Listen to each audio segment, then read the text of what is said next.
ज़बान अल्फाज का मजमुआ होती है जिसके ज़रिए से इंसान अपने एहसासात, नज़रियात और ख़यालात को दूसरों पर उजागर करता है। ज़बानें ज़मान व मकान के एतबार से मुख्तलिफ़ होती है, इसीलिए माहिर लिसानियात ने ज़बानों को उनकी सौती, सरफ़ी और नहवी ख़ुसूसियात की बिना पर 8 अलग अलग ख़ानदानों में तकसीम किया है। उन 8 ख़ानदानों के नाम इस तरह है: सामी, हिंद चीनी, द्राविड़ी, मंडा, अफ्रीका की बातू, अमरीकी, मलायाई और हिंद यूरोपी। हर ज़बान के ख़ानदान की अपनी अलग मुनफरिद शनाख्त है, उनकी अलग ख़ुसूसियात है और इन ज़बानों के ख़ानदान में बहुत सारी ज़बानों को शामिल किया गया है। मसलन सामी ज़बान के ख़ानदान को जब हम पढ़ते हैं तो उसमें अरबी और इब्रानी शामिल है, जबकि द्राविड़ी ख़ानदान में तमिल, तेलुगु, कन्नड़ और मलयालम ज़बानें शामिल है, जिसे हम यूँ समझ सकते हैं कि जुनूबी हिंदुस्तान में जो मुरव्वजा ज़बानें हैं उनका ताल्लुक़ द्राविड़ी ख़ानदान से ताल्लुक़ रखता है। अगर हम हिंद यूरोपी ख़ानदान की बात करें तो उसकी 2 ज़बानें बहुत अहम है, अव्वल उर्दू और दुवम हिंदी। हम इसी ज़बान के ख़ानदान के हवाले से आपको मालूमात फ़राहम करेंगे। हिंद यूरोपी ज़बान का ख़ानदान हिंदुस्तान में आकर अपने इब्तिदाई दौर में हिंद आर्याई ज़बान की शक्ल इख्तियार कर लेता है। आर्या जिनकी ज़बान संस्कृत हुआ करती थी, मगर उन्होंने दुनिया के मुख्तलिफ़ ख़ित्तों में रख्त सफ़र बांधा, हिजरत की।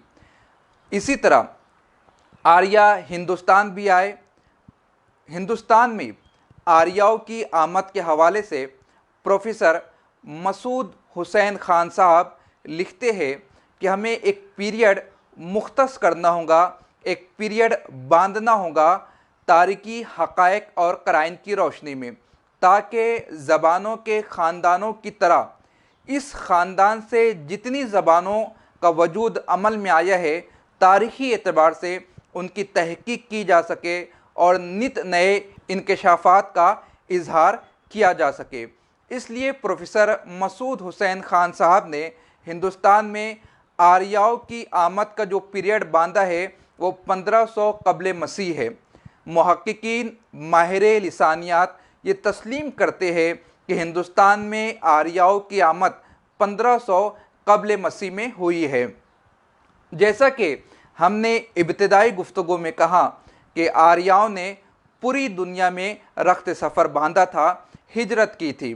मगरिब में आर्याओं का जो ग्रोह हिजरत कर गया था उसे कनेटम कहा जाता है, जिनकी नुमाइंदा ज़बानें यूरोप की यूनानी, लातीनी और जर्मनी है। इसी तरह मशरिक़ की तरफ हिजरत करने वाले ग्रुप को कोश्तम ग्रुप कहा जाता है, जो ईरान में ओस्ता ज़बान बोला करते थे और फिर बाद में ओस्ता की जो जदीद शक्ल है फ़ारसी, वो ज़बान बोला करते थे। अब आइए बात करते हम कि आर्या हिंदुस्तान में 1500 क़ब्ल मसीह में पहुँच गए थे, जिनकी ज़बान संस्कृत थी। माहिर लिसानियात ने हिंदुस्तान में आर्याओं की आमद और फिर उनके इर्तिकाई अदवार को 3 खानों में तकसीम किया है: कदीम हिंद आर्याई दौर, वस्त हिंद आर्याई दौर और जदीद हिंद आर्याई दौर। जैसा कि हमने कहा, किसी भी चीज़ को, किसी भी तारीख़ी शय को समझने के लिए, जानने के लिए एक पीरियड का मुख्तस करना ज़रूरी है।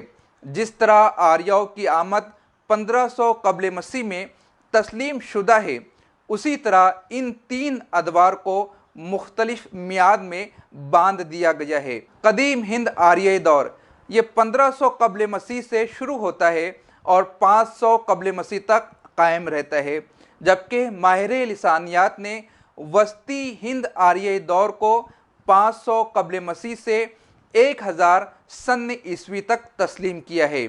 इसी तरह जदीद हिंद आर्य दौर 1000 सन ईस्वी से मौजूदा सन तक तस्लीम किया जाता है।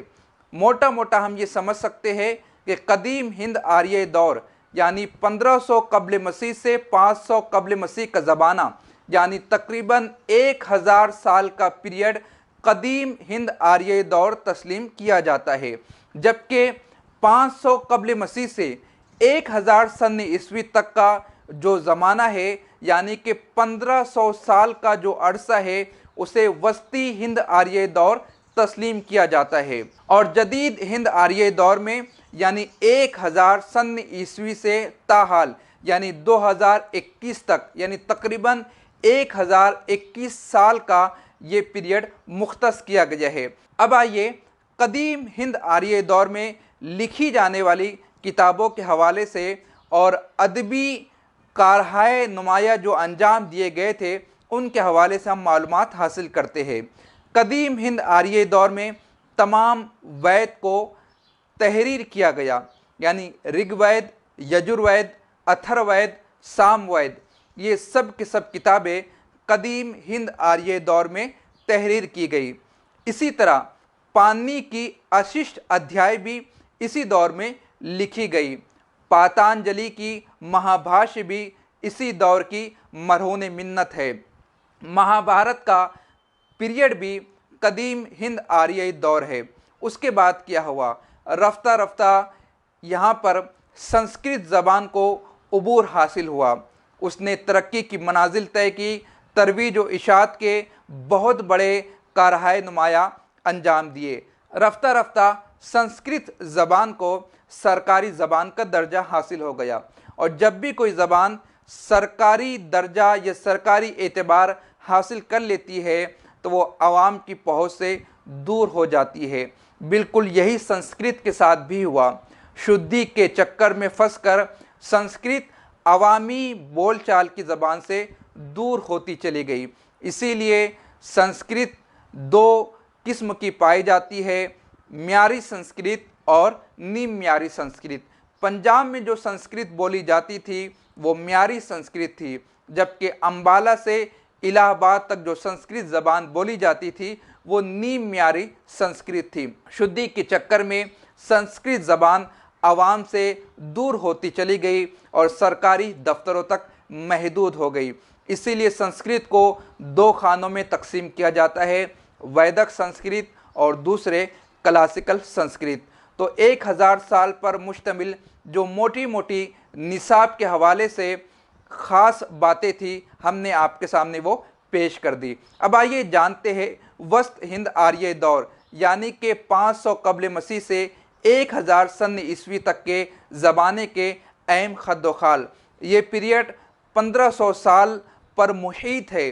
वस्ती हिंद आर्य दौर को 3 खानों में तकसीम किया है, 500 कब्ल मसीह से सन ईस्वी की शुरुआत तक, सन ईस्वी की शुरुआत से 500 सन ईस्वी तक, और 501 सन ईस्वी से 1000 सन ईस्वी तक।